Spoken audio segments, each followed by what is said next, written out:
Olá, alunos, sejam bem-vindos. Professor Leandro. Essa é a 15ª videoaula no curso de Auxiliar Técnico de Segurança do Trabalho.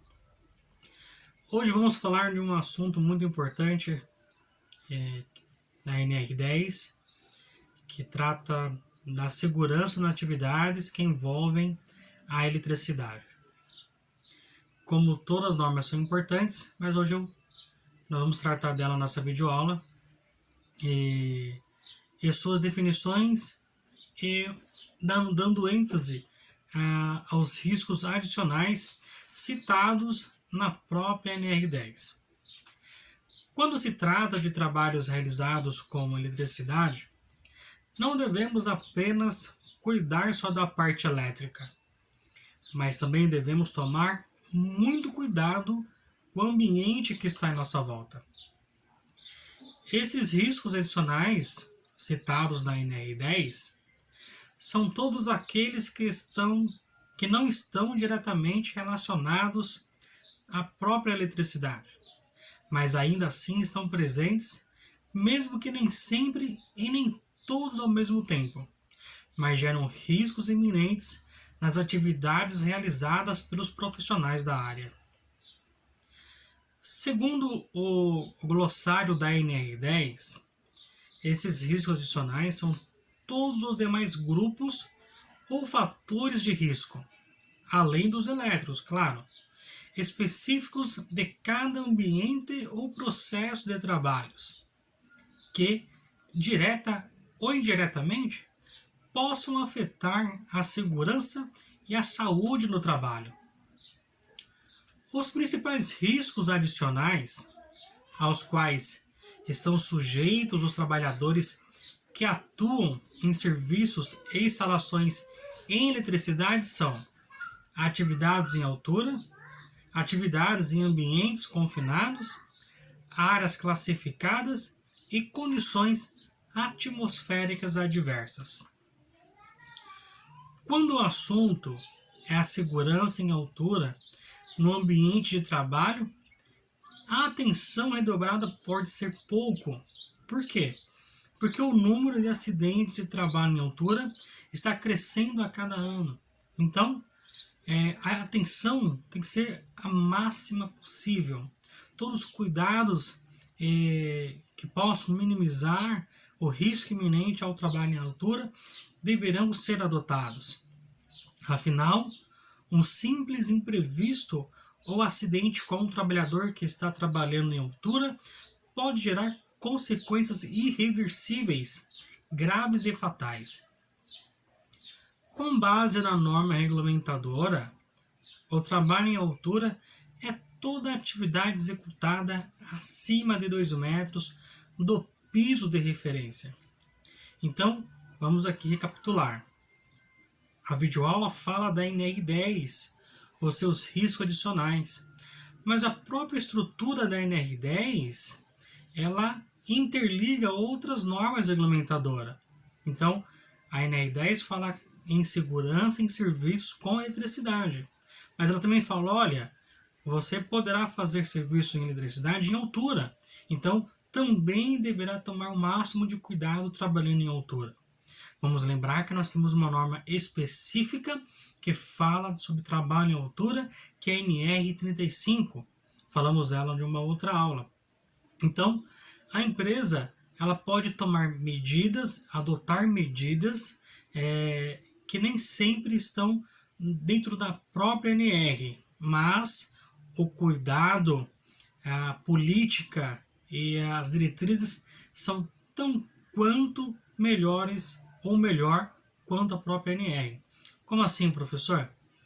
A NR ela trata de segurança, que preconiza a segurança acima de 2 metros do piso de referência. No entanto, a empresa poderá criar política, no caso uma empresa que eu trabalho, ela criou uma política que trabalha em altura, nós consideramos trabalho em altura acima de 1,5 metro. Espera aí, professor. A norma NR35 fala que toda atividade em altura é acima de 2 metros.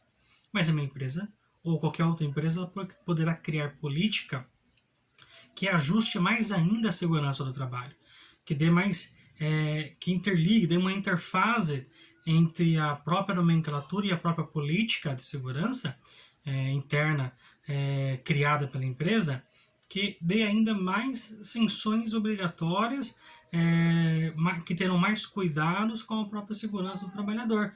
No meu caso, a empresa que eu trabalho, por exemplo, nós consideramos 1,5 m.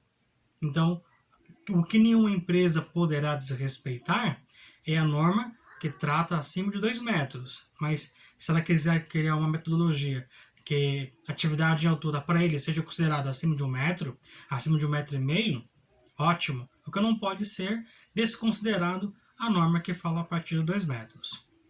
Acho que ficou claro para todos. Bom, desta forma, se torna obrigatória a utilização de todos os equipamentos de proteção individual. No caso de trabalho em altura, alguns específicos, como por exemplo, o cinto de segurança tipo paraquedista, trava-queda, talabarte, mosquetão, enfim, tem os seus itens específicos para trabalho em altura. O subitem 35.4.1.2 trata que cabe ao empregador avaliar o estado de saúde dos trabalhadores que exercem atividades em altura, que possam garantir que os exames e a sistemática de avaliação sejam partes integrantes do Programa de Controle Médico de Saúde Ocupacional, que trata a NR7, o PCMSO, devendo estar neles consignados. A avaliação seja efetuada periodicamente, considerando os riscos envolvidos em cada situação, e seja realizado exame médico voltado às patologias que poderão originar mal súbito e queda de altura, considerando também os fatores psicossociais. Professor, mas como assim realizar os exames voltados à patologia? Exemplo, é obrigatório para que o trabalhador desenvolva uma atividade de altura que esteja com a sua saúde, não vou falar 100%, mas que goze de uma perfeita saúde. Para isso são realizados exames médicos para que ele possa realizar trabalho em altura. Vou dar um exemplo de um exame médico, o eletrocardiograma. É obrigatório realizar esse exame médico antes de qualquer atividade que inicie uma atividade em altura. Ou seja, esse trabalhador deverá ser treinado, orientado. Nunca trabalhou em altura, vai trabalhar pela primeira vez? Exames médicos. O eletrocardiograma é um deles.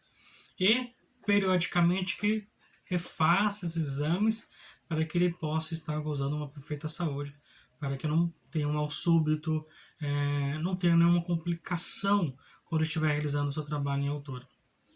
No tocante, claro, à sua saúde. O subitem 35.4.2, ela trata que no planejamento do trabalho devem ser adotadas de acordo com a seguinte hierarquia. A. Medidas para evitar o trabalho em altura, sempre que existir meio alternativo de execução. Essa linha diz que, como tem crescido o número de acidentes de trabalho, ele quer dizer o seguinte, existe outro meio, uma outra opção, algo alternativo para que não seja realizado esse trabalho em altura? Se sim, não se sobe em altura. Tá? Então, essa frase quer dizer isso. Um outro meio é medidas que eliminem o risco de queda dos trabalhadores na impossibilidade de execução do trabalho ou de outra forma. E medidas que minimizem as consequências da queda quando o risco de queda não puder ser eliminado. Nesse item, para que depois vocês podem consultar, alunos, até mesmo qualquer site de busca, o cinto de segurança tipo paraquedista com um item chamado absorvedor de energia. Esse é um mecanismo que contempla essa medida que minimiza a consequência da queda. Quando o trabalhador tem uma queda, literalmente, e essa queda, usando esse mecanismo de absorvedor de energia, o próprio nome já diz a respeito, né? Nessa queda vai absorver a energia do quilogramas do peso do trabalhador, mais o fator de queda, que é uma lei da física, né? Todo corpo projetado ele aumenta o teu peso, então isso acaba amortecendo, vamos dizer assim, a queda do trabalhador, não dando tanto impacto. O trabalhador não vai sofrer uma consequência da queda da energia de quilogramas Newton devido à queda de altura. Mas isso aí tem de uma outra aula. Muitos trabalhadores utilizam alguns equipamentos, ferramentas, quando vai trabalhar em altura. E ao necessitar transportar materiais ou ferramentas, quando o uso de uma escada de mão, por exemplo, a altura pode trabalhar com escada, pode ser trabalhado com andaime, pode ser trabalhado com plataforma elevatória, com plataforma articulada. Vou dar o exemplo da escada aqui, tá? Que é o mais conhecido. Então vai usar ferramentas ou materiais quando o uso da escada de mão. Esses devem ser levados em bolsas, sacolas ou içados por meio de corda ou roldana. É proibido o trabalhador subir em altura, principalmente com escada, portar no bolso ferramentas pontiagudas, uma chave de fenda, uma chave Phillips. Eu já vi fotos de acidentes, não aconteceu comigo, mas colegas da profissão já mandou fotos de acidente de trabalho, que o camarada colocou, profissional, colocou uma chave de fenda, um outro tipo de ferramenta pontiaguda no bolso, caiu e essa ferramenta acabou perfurando o músculo, enfim, um acidente feio. Então, é proibido, tá, utilizar ferramentas no bolso. Deve ficar dentro das sacolas, bolsa de lona e por aí vai. E outra, colocando as ferramentas nas bolsas, as mãos ficam livres para segurar os montantes da escada. As mãos têm que ficar livres para subir e descer. É proibido subir em escadas manuais antes de amarrá-las na estrutura, tá? Parede, poste, enfim. A estrutura que você for colocar a escada tem que ter uma amarração apropriada. Lembre-se, o sistema de ancoragem é obrigatório, seguindo os procedimentos específicos. Professor, mas o que é sistema de ancoragem? Sinônimo de amarração. Ou seja, você vai colocar a escada e vai amarrá-la em um ponto para que onde essa escada não vai correr, não vai deslizar, você não vai cair. Então, esse ponto nós chamamos de ancoragem. A escada fica amarrada em um ponto apropriado. O professor não tem como amarrar essa escada, que chamamos de ancoragem. Então, vocês deverão criar um sistema de ancoragem. O professor não tem como criar, então vamos só a minha altura. Então, não utiliza escada, vamos utilizar outro meio. Que meio, professor? Plataforma elevatória, vamos utilizar um andaime, apesar que o andaime também tem que ficar ancorado, mas vamos usar uma plataforma elevatória, uma plataforma articulada, porque se o item de ferramental não estiver ancorado, não se trabalha em altura. Como em qualquer atividade, os trabalhos realizados em altura podem gerar acidentes do trabalho típicos envolvendo esses profissionais. A falta de proteção em situações de risco de queda de altura constitui-se uma causa principal do elevado número de acidentes fatais, vitimando centenas de trabalhadores em cada ano, como indicam aí as estatísticas nossas no Brasil. Com a finalidade de evitar os acidentes de trabalho, o cumprimento das normas regulamentadoras são obrigatórios e as medidas de proteção contra a queda de altura são indispensáveis. Quando forem realizar os trabalhos em altura, devemos usar os equipamentos necessários para evitar uma descarga elétrica quando essa atividade, nós estamos falando de NR10, quando essa atividade for próxima à rede energizada. Com a preocupação constante em relação à segurança dos trabalhadores, a legislação atual exige a aplicação de um sistema de segurança para os trabalhos em estruturas elevadas, que possibilite outros métodos de escalada, movimentação e resgate. Desde então, a filosofia de trabalho adotada é que em nenhum momento o trabalhador fique desamarrado da estrutura durante a execução das tarefas. Para trabalho com desníveis acima de 2 metros, conforme a própria norma relata, os trabalhadores devem estar treinados e orientados sobre todos os riscos envolvidos. Muita pergunta se faz em palestra, treinamento, até mesmo em sala de aula. Professor, qualquer profissional poderá trabalhar em altura? Sim, se ele for treinado e for orientado, for conscientizado. Geralmente nós fazemos um treinamento de 16 horas, 8 horas treinamento teórico e 8 horas treinamento prático. Após o treinamento prático é feita uma avaliação, esse profissional tem que ser avaliado. A norma não fala que meio de avaliação é feita, então no meu caso geralmente eu aplico uma prova com 10 perguntinhas para fazer uma avaliação. Tem outros profissionais colegas que fazem uma avaliação no próprio treinamento prático, tá? Mas aí, como a norma não especifica que tipo de avaliação, cada um faz conforme a sua interpretação. A maioria dos casos fazem prova avaliatória escrita, dissertativa. A NR 35, o item, subitem 35.4.5, fala que todo trabalho em altura deve ser precedido de análise de risco. 35.4.5.1, a análise de risco deve, além dos riscos inerentes ao trabalho em altura, considerar o local em que os serviços serão executados e seu entorno, ou seja, a atividade, onde será feita a atividade e ao redor, o entorno, deve também ser avaliado. B. O isolamento e a sinalização no entorno da área de trabalho. Em todo treinamento, independente qual tema, qual NR que eu estou dando treinamento, eu falo que o isolamento e a sinalização é a primeira coisa que deve ser feita antes de tudo. Antes de separação do material, antes de fazer checklist, antes de preencher a PR, antes de analisar o risco, sinalize o local. Pelo menos você vai estar no local sinalizado, seguro, então é obrigatório. C. O estabelecimento dos sistemas de pontos de ancoragem deve ser analisado aonde vai ser amarrado a escada, onde será amarrado o andaime. Se for usado plataforma elevatória, o sistema de ancoragem fica apenas para o profissional. E as condições meteorológicas diversas. Lógico que toda atividade em altura é obrigatório sempre se fazer acima de 2 pessoas. A pessoa nunca vai trabalhar sozinho, tá? Até mesmo por medida de resgate, primeiros socorros, enfim, planejamento de segurança em caso de acidentes. Mas se estiver em dia de chuva, com possibilidade de raios, não se trabalha. A velocidade do vento também deve ser considerado. Ventos muito fortes também não se trabalha.